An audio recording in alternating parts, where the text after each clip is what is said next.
नमस्कार मंडळी. श्री स्वामी समर्थ. आपल्या अविरत या चॅनेलवर तुम्हा सर्वांचे पुन्हा एकदा मनापासून स्वागत आहे. मंडळी, हिंदू धर्मात आपल्या आराध्य देवतेची पूजा नेहमी केली जाते. आपल्या इष्टदेवतेशी जोडण्यासाठी पूजापाठ करतो. त्यात देवासाठी मंत्र म्हणणे, फुले वाहणे, अभिषेक करणे, नैवेद्य दाखवणे अशा अनेक गोष्टी केल्या जातात. आणि सगळ्यात शेवटी पूजा समाप्त झाल्यानंतर आरती केली जाते. तुम्ही कधी विचार केला आहे का की पूजेनंतर आरती करणे का आवश्यक आहे? या धार्मिक परंपरेमध्ये सखोल अर्थ दडलेला आहे. चला तर मग जाणून घेऊया की पूजेनंतर आरती का केली जाते. तुम्ही पाहिले असेलच की प्रत्येक पूजा संपल्यानंतर आरती केली जाते. आरतीशिवाय कोणताही धार्मिक विधी पूर्ण होत नाही अशी मान्यता आहे. तसेच शास्त्रामध्ये या गोष्टीचा उल्लेख आहे की पूजेची पूर्णता आरतीनेच होते. त्यामुळे ज्योतिषशास्त्रात विशेषतः पूजा झाल्यावर आरती करा असे सांगितले जाते. अनेक शास्त्रांमध्ये आरती करणे का महत्त्वाचे आहे याचा उल्लेख आहे.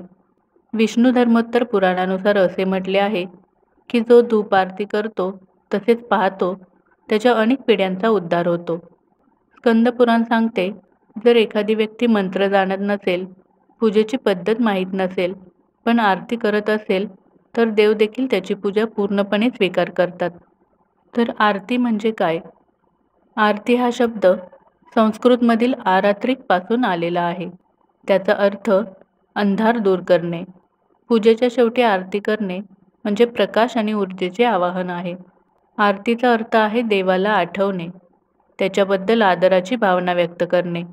देवाप्रती पूर्णपणे समर्पित होण्याची भावना म्हणजे आरती असेही सांगितले जाते. दिव्याद्वारे, तुपाच्या दिव्याने किंवा कापुराने आरती केली जाते. काकड आरती, मंगल आरती, शृंगार आरती, धूप आरती, संध्या आरती असे आरतीचे अनेक प्रकार आहेत. तर आरती का करतात? जेव्हा आपण आरती करतो त्यावेळी प्रकाशाची ज्योत देवापुढे फिरवली जाते. ही ज्योत भक्ती, प्रकाश आणि आत्मज्ञानाचे प्रतीक आहे. पूजेद्वारे जे काही अर्पण केले गेले त्याचे अंतिम समर्पण आरतीमध्ये होते. पूजेच्या वेळी निर्माण होणारी दिव्य ऊर्जा, आरतीची ज्योत, घंटा, शंख आणि देवाची स्तुती या माध्यमातून संपूर्ण वातावरणात पसरवली जाते. हे कंपन आपले मन, घर आणि आजूबाजूची नकारात्मक ऊर्जा दूर करते. याशिवाय पूजेदरम्यान आपले मन अनेकदा विचलित होते. आरतीच्या वेळी दिव्याच्या ज्योतीकडे एकटक पाहत जेव्हा आपण आरती म्हणतो तेव्हा मन पूर्णपणे भक्तीमध्ये लीन होते.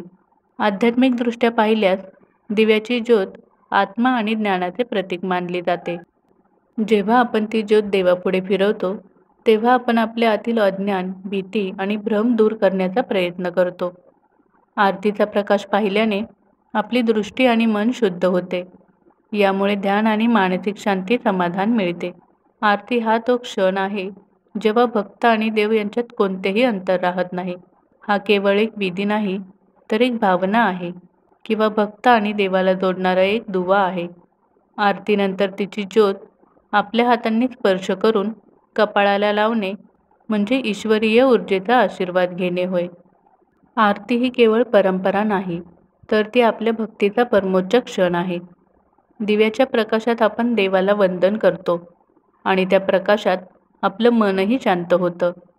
म्हणूनच पूजानंतर आरती म्हणजे पूजेचा मुकुटमणी. आरतीमुळे आपल्या घरात दिव्य तेज निर्माण होतं, मनातील नकारात्मकता दूर होते आणि आपल्या विचारांमध्ये पवित्रता येते. म्हणून रोजच्या जीवनात कितीही व्यस्त असलो तरी काही क्षण देवाच्या चरणी बसून मनापासून आरती करणं गरजेचं आहे. ही आरती म्हणजे आपल्या अंतःकरणाचा प्रकाश, आपल्या श्रद्धेची ज्योत आणि आपल्या जीवनाला मार्गदर्शक करणारा दीप आहे.